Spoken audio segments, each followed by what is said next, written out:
Donc en fait, la nouvelle, c'est que nous, on démarre une campagne, dans le fond, pour s'opposer aux politiques fédérales en matière d'éducation secondaire, une campagne pour s'opposer aux fédéralistes canadiens ainsi qu'au surfinancement des institutions anglophones d'enseignement supérieur au Québec. Alors, je vais vous lire un peu certaines parties de ce qu'on a écrit hier. Ça va vous éclairer. Alors, la loi 12 et la hausse des droits de scolarité étant maintenant abrogée après des mois de mobilisation étudiante et populaire, l'heure est au bilan et, croyons-nous, au réalignement du combat vers la question nationale. Certes, nous pouvons être fiers de toute l'énergie déployée à désencrasser la démocratie québécoise, mais malgré les manifestations monstres, malgré l'ébullition politique qui a accompagné le printemps québécois, une question subsiste: est-ce que notre génération aura réussi pour autant à semer les graines d'un changement durable, véritable, vers un Québec plus juste, plus libre? Alors nous, on compare le fédéral à un éléphant dans la pièce dont personne n'ose parler, puisque le fédéral constitue une composante incontournable du système qui nous régit, même s'il a été presque entièrement éludé tout au long de cette lutte. Alors, l'État fédéral a une grande responsabilité dans l'éclosion de cette crise, de ce conflit étudiant, mais ça n'a presque jamais été abordé par les acteurs du printemps québécois, puisque bien sûr, ils ont préféré consacrer leurs efforts, non sans raison, à s'attaquer au gouvernement de Charest. Mais il semble nécessaire de rappeler que le Québec reste une province canadienne et qu'à ce titre, il ne jouit pas de toute la marge de manœuvre financière et de tous les moyens d'un État indépendant. Or, voyons qu'en bornant son combat aux limites provinciales, le mouvement étudiant a un peu manqué sa chance quant à nous d'ébranler réellement le statu quo en questionnant l'ensemble du système.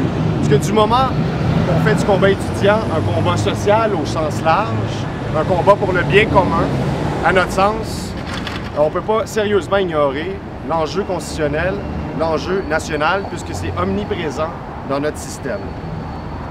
Alors que les grands idéaux démocratiques, alors que les grands thèmes de la République, la lutte contre la corruption, la souveraineté populaire, la lutte pour le bien commun, envahissaient les rues, alors c'est assez surprenant qu'on n'ait pas davantage réfléchi à ce projet tout de même emballant, que le peuple agisse par soi-même, par lui-même, justement, et qu'il soit enfin maître de ses choix, de ses institutions, et non plus subordonné aux choix et aux institutions d'un autre peuple.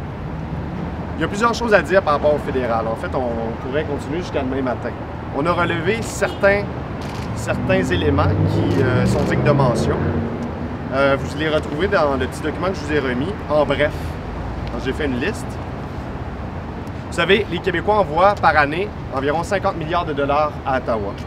Ottawa, bien sûr, répartit cet argent-là selon les priorités du Canada.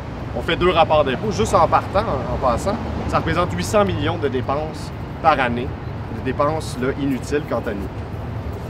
Alors, par exemple, dans la manière dont Ottawa répartit cet argent, on a vu récemment qu'il y avait des dépenses en matière militaire.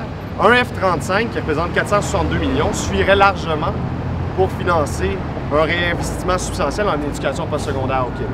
Et bien sûr, c'est sans parler des 490 milliards de dollars qui ont été investis pour les 2 prochaines décennies en matière militaire. Plus près de l'enjeu de l'éducation, le Québec, en tant que province, est impuissant vis-à-vis le fait que Ottawa, depuis les années 90, a coupé dans les transferts fédéraux en matière d'éducation postsecondaire. Ça représente un manque à gagner de 800 millions par année, donc pour l'enseignement supérieur, pour les cégeps et universités au Québec. Cette somme-là, elle suffirait à financer la gratuité scolaire. Bien sûr, Ottawa s'immisce d'une multitude de façons dans le champ de compétences exclusives du Québec, qui est l'éducation postsecondaire.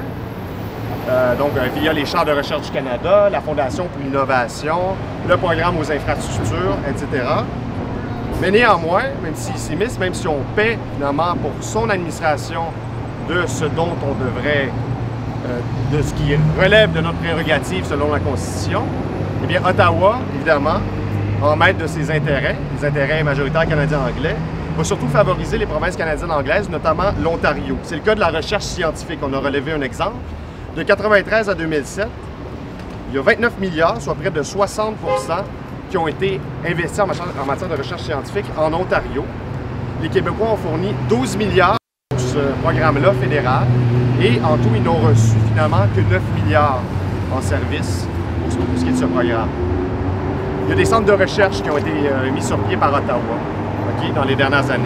Il y en a 27 de ces centres de recherche qui ont été mis sur pied en Ontario et 0 du côté québécois. Maintenant, pour ce qui est de la question du surfinancement des institutions anglophones, on va juste parler du surfinancement fédéral. Les universités anglophones, vous aurez remarqué, les étudiants des universités anglophones se sont nettement moins mobilisés au courant de ce soulèvement étudiant et populaire. Et néanmoins, les universités anglophones récoltent 72 des 302 chaires de recherche du Canada, ce qui représente 24 du total, alors que les anglophones de langue maternelle au Québec forment environ 8 de la population. Quant à la Fondation canadienne pour l'innovation, l'Université McGill obtient à elle seule près de 37 du financement. En fait, en tout, les établissements anglophones de niveau universitaire au Québec reçoivent 35,8 de l'ensemble des subventions fédérales, ce qui représente environ 4,4 fois le poids démographique de la population de langue maternelle anglaise au Québec. En comparaison, les institutions francophones sont financées par le fédéral seulement à la hauteur de 0,7 fois le poids démographique de la population non anglophone du Québec. Bon, le sous-financement des universités francophones figure certainement parmi les causes de l'écart entre le taux de diplomation entre les francophones au Québec et les anglophones. Le taux de diplomation universitaire des francophones, c'est 22,5 %. Celui des jeunes anglophones, c'est 10 de plus, 32,3 %. Bon, en tout, en fait, en réalité, si les institutions francophones d'enseignement supérieur au Québec étaient financées équitablement en fonction du poids démographique des francophones, celles-ci, donc ces institutions, recevraient au bas mot 500 millions de dollars de plus par année. Alors, ce sont juste quelques exemples qui démontrent à quel point il est essentiel de sortir de l'enclos provincial pour élargir le débat à la question nationale. Et voilà, nous lançons une campagne. Nous allons être présents de plus en plus dans les régions. On est déjà allé voir les gens des souverainistes de l'Université de Sherbrooke. Hier, on était à Trois-Rivières. Le 3 novembre, il y aura un sommet de la relève indépendantiste où ces questions de surfinancement des institutions d'enseignement anglophone, ces questions aussi quant à l'avenir constitutionnel et national du Québec et à notre place, nous, les jeunes, notre génération, dans ce combat-là historique. Alors, toutes ces questions seront abordées à ce moment-là. C'est une journée de formation, de débat, de plénière. Le soir, il y aura également un spectacle. Évidemment, on reviendra là-dessus. C'est juste pour vous décrire un peu de quoi sera composée notre démarche, notre campagne dans les prochains mois. Alors, jusqu'ici, on a, je crois, 8 associations souverainistes qui se sont jointes. On compte en rallier davantage. Maintenant, je vais céder la parole à mon ami Mathieu Boucher du Comité souverainiste de l'UQAM. Merci Maxime. Moi, je ne parlerai pas très longtemps. J'aimerais juste vous donner un exemple. L'exemple suivant.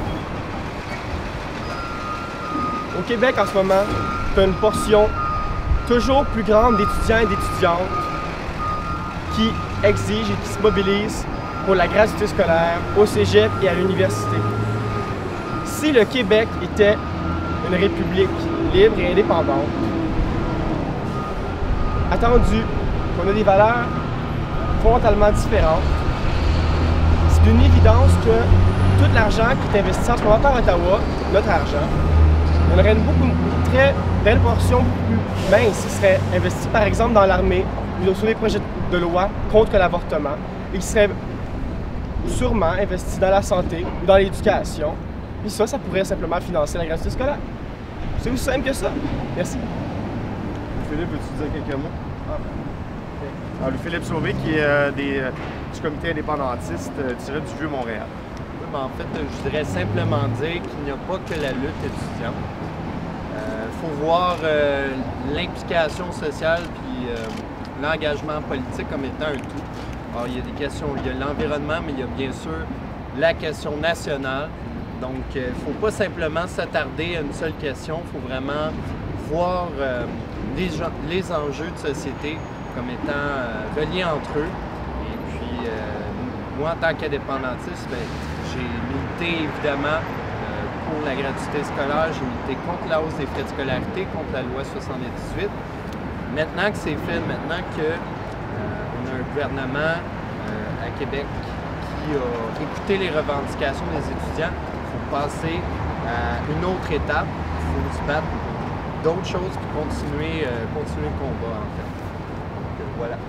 Si vous avez des questions, on va être ouvert à vous répondre. J'aimerais juste souligner la présence de Denis Monnière de la Ligue d'Action nationale, qui est un des groupes membres du réseau Capture Indépendance. Capture Indépendance, encore une fois, qui rallie 25 organismes indépendantistes et aussi qui est un universitaire reconnu, un militant de longue date, acharné. Voilà. Alors, voilà, si vous avez des questions, ça va nous faire plaisir. La ligne, là, quand on dit on saute à une autre étape, je pense que ça résume pas mal notre vision. On va être présent dans les AG. On va être présent de plus en plus. On va faire davantage de sorties publiques. Et voilà, on va élargir la coalition. Est-ce qu'il y a des questions?